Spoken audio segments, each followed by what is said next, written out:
Hello there, this is Shawn1113, your host for the Shawn1113 podcast show. And then, as a reminder, please comment with a voice message, please follow, and also give us 5-star rating as well. Everything and all things of this content. And whatever platform you may be listening to, thank you for joining me on the Shawn1113 podcast show. We really appreciate that. There is so much. First of all, before I even get into sports, the Kentucky Derby, all that other stuff, I have to tell you this weather where I'm from is pretty wacky. Here, I live in Virginia Beach, Virginia, and I got to tell you, the weather out here is pretty wacky. Um, it was like 81, 82, 83 degrees last week. At the end of this week, this past week, it has now it's like to the point it's like is it spring summer I don't know, but it certainly is anything but with the wind, but also with the winds, but also it's like the temperature is like 55, 56 degrees.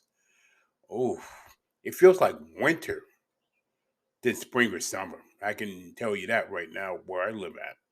I'm sure there's something similar to that wherever you are. I mean, wherever you are, hopefully the weather is much better there.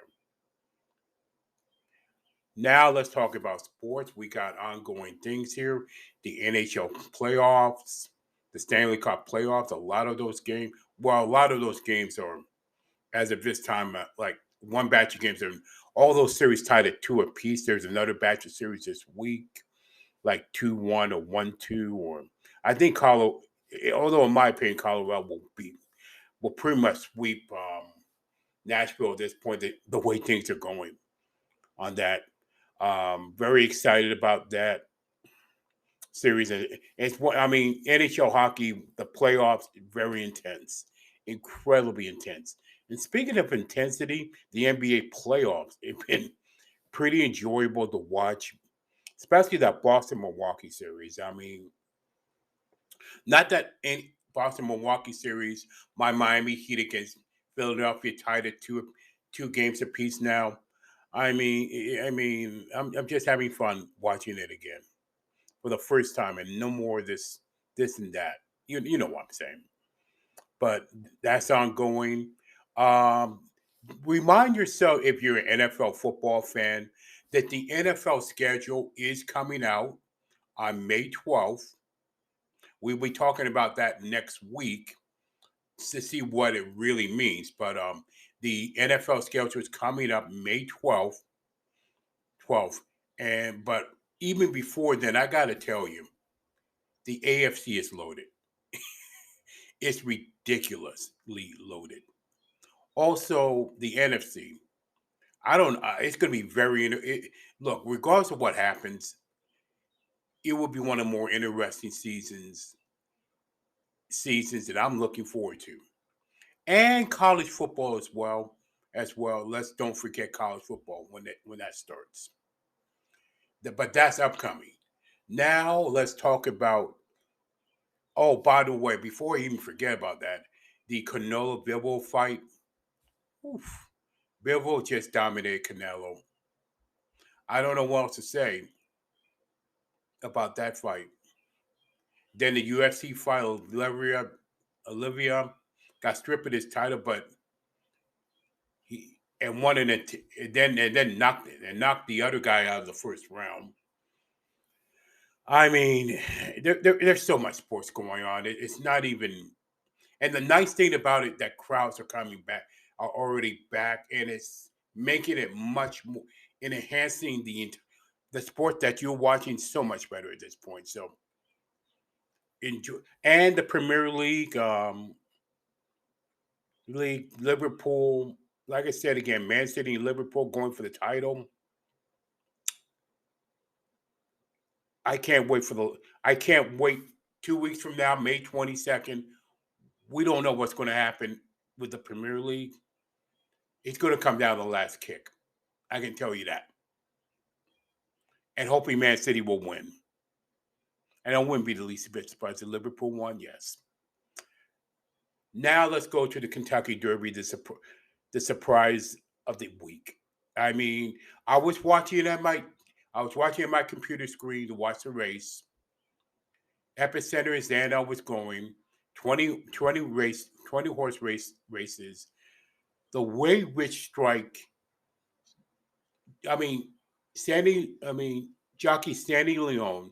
If I get it wrong, um, I apologize, but how tactical was Leon on Rich Strike to really go to be last on the very first turn, and then go on the inside, just tactically, brilliantly go on the inside as they go down the stretch, and then unbeknownst to Epicenter and Zandon, go finish it off strong and win and eventually win the race at 80 to 1 odds.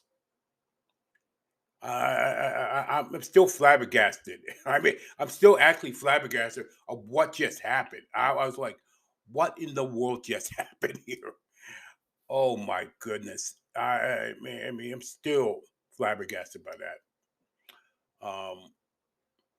We'll see what happens in the Preakness, but I mean, the story of the trainer and the owner alone is like just as it's like a redemption story.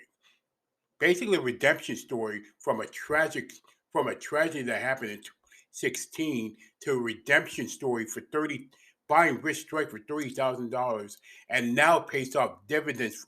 It's going to pay off dividends forever, no matter what Rich Strike does in the rest of the way. I mean, it's like kind of a redemption story by a long shot. It's as simple as that. I'm very interested to see the Preakness though in 2 weeks. Zandon, Epicenter, Simplification, Rich Strike, and maybe Secret Oak when he won the Kentucky Oaks. I'm thinking Secret Oak will be in the Preakness. I hope so. Oh, ugh. I'm looking forward to the Preakness. I don't know what you never know. It's now you never know what's going to happen in the actual race itself, in my opinion. So it's a big win for horse racing, in my opinion. It's going to get eyeballs on TV and live streaming and what have you for the Preakness. I'm looking forward to it. That's all I can tell you about that. And with that, that is all for the Shawn1113 podcast show. Again, thank you for listening, wherever platform you may be, on Stitcher, Spotify, iHeartRadio, TuneIn, Google Podcasts, Apple Podcasts, what have you. And as always, stay encouraged no matter what.